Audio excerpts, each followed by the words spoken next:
Mesdames et messieurs, bienvenue à cette autre édition du C2D Info, le magazine d'information du contrat de désendettement et de développement au Cameroun. Pour cette édition, nous avons effectué le déplacement de Garoua, capitale régionale du Nord, qui bénéficie d'importants travaux d'infrastructure. Mais pour commencer cette émission, je vous propose de nous intéresser au troisième C2D. Quelles sont ses spécificités? Quel est son montant? Quels sont les secteurs concernés? C'est dans l'élément qui va suivre tout de suite. Bonjour, avez-vous déjà entendu parler du troisième contrat de désendettement et de développement C2D? Oui, très bien.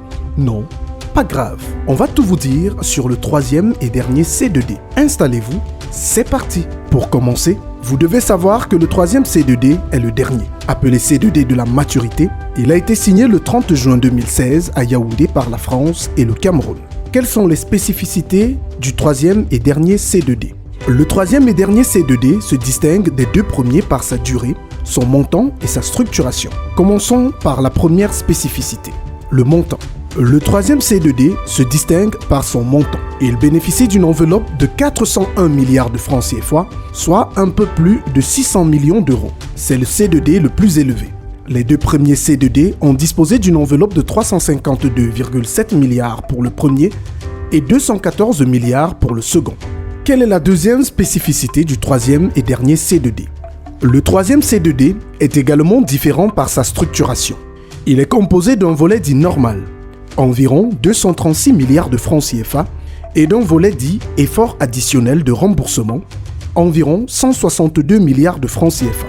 Il est également régi par deux principes directeurs.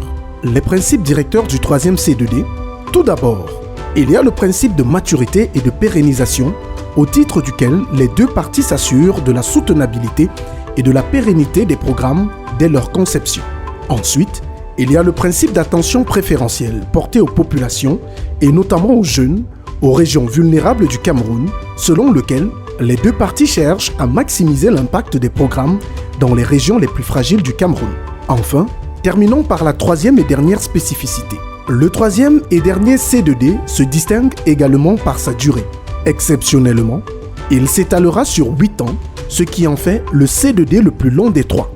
Les deux premiers C2D avaient chacun une durée de 5 ans. Voilà, à présent, vous savez tout sur le troisième et dernier C2D.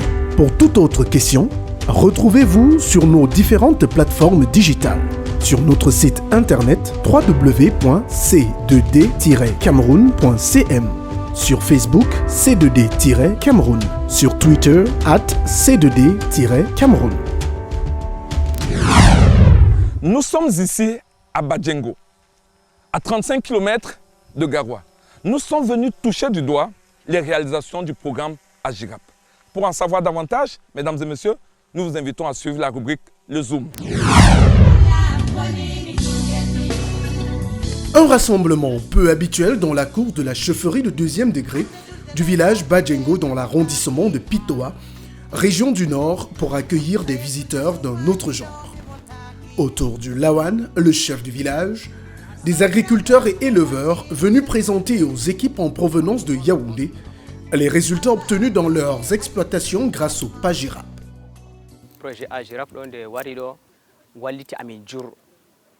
Le PAGIRAP nous a beaucoup aidés. Grâce à ce programme, nous avons augmenté la productivité de nos champs. Avant PAGIRAP, je récoltais 3 à 4 sacs de maïs sur un quart d'hectare. Maintenant, j'en suis à 7 à 8 sacs. Lancé en 2013 et implémenté à partir de 2015 sur le terrain, le programme d'appui à la sécurisation et à la gestion intégrée des ressources agropastorales, financé à hauteur de 6 milliards de francs CFA par le C2D via la coopération française, a durant 6 ans accompagné les exploitants agropastoraux des 3 régions septentrionales du pays avec pour objectif premier de lutter contre la pauvreté rurale et les conflits agropastoraux par l'amélioration de la résilience face au changement climatique. Une mission déployée dans 20 communes couvrant 200 villages dans les régions du Nord, de l'extrême Nord et de la Damawa. Alors, bonjour. Ça va? Ça va bien. Voilà. Nous sommes dans le terroir d'innovation de Badjengo. D'accord. Pajirap, Ouais. Badjengo. Oui, mais on a plus. On a 2 champs. 2 champs écoles. Bouba Bakari est un technicien terroir du programme Agirap. Pendant 3 ans, il a travaillé aux côtés des producteurs afin de leur transmettre efficacement les techniques agroécologiques développées par le programme. Une agriculture bio, adaptée au climat local et aux réalités d'un sol peu fertile et appauvri par des années de culture intensive avec engrais et fertilisants chimiques. Pour la nouvelle donne, le Pajirap a formé les agriculteurs à la fabrication de cordons pierreux pour lutter contre l'érosion du sol et favoriser l'infiltration des eaux de pluie.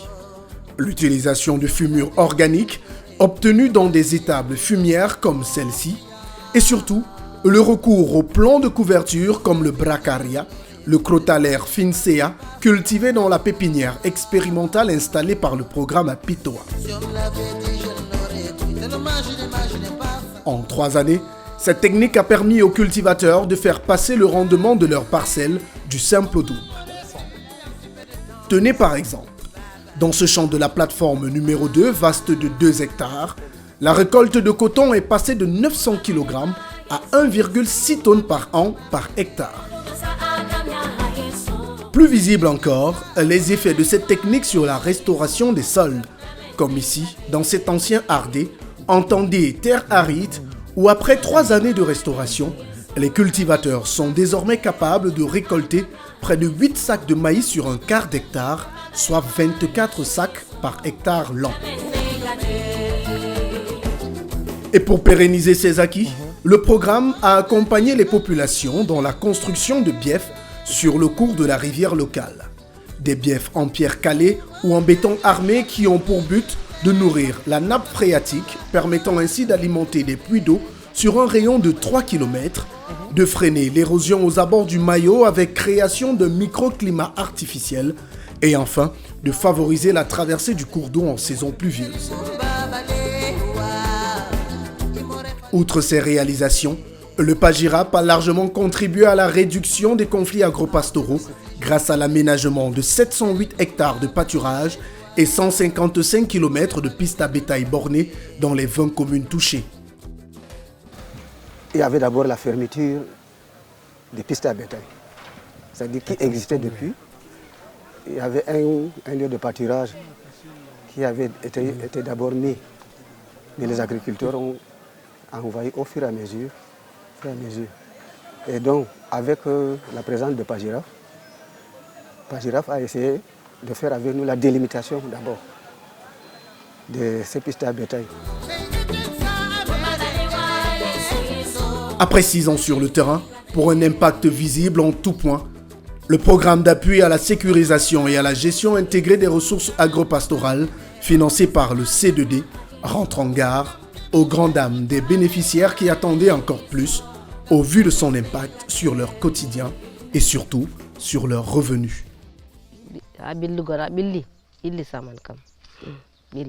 Nous sommes tristes parce que nous avons encore beaucoup à apprendre. Nous souhaitons que le programme continue afin que nous puissions améliorer nos conditions de vie.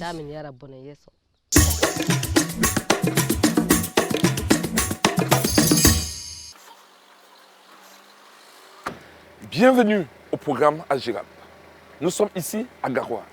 Et notre invité n'est autre que le docteur Sadou Amadou Adama, qui est le coordonnateur du programme Agirap. Suivez-moi.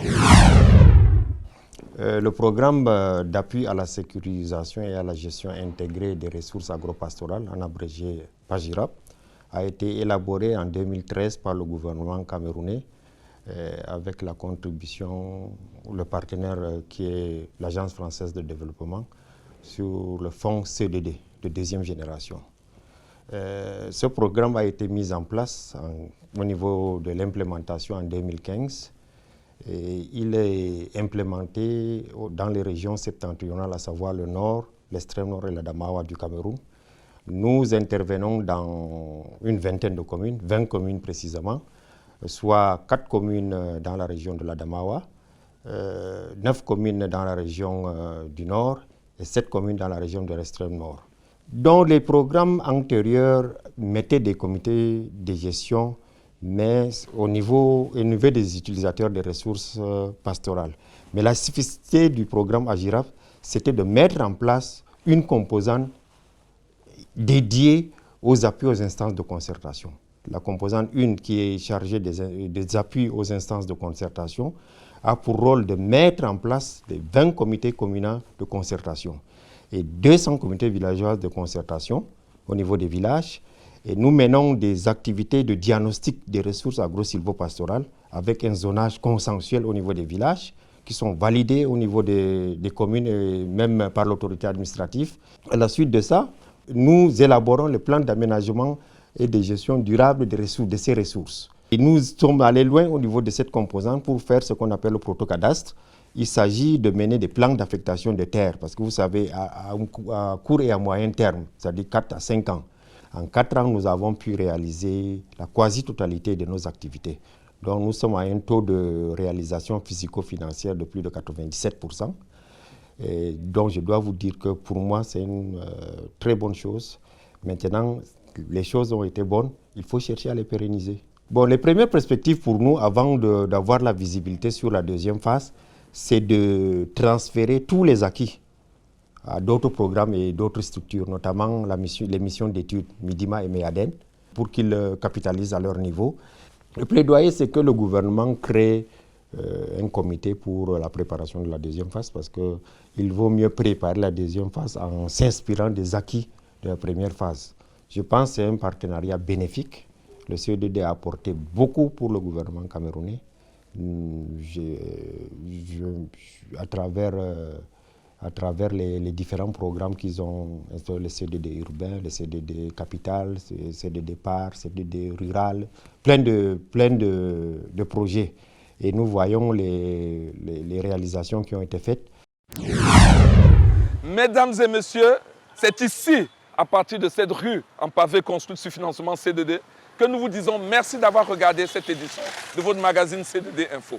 Si vous le voulez bien, prenons rendez-vous le mois prochain pour une autre édition de votre magazine. Mais en attendant, n'oubliez pas, gardez la pêche.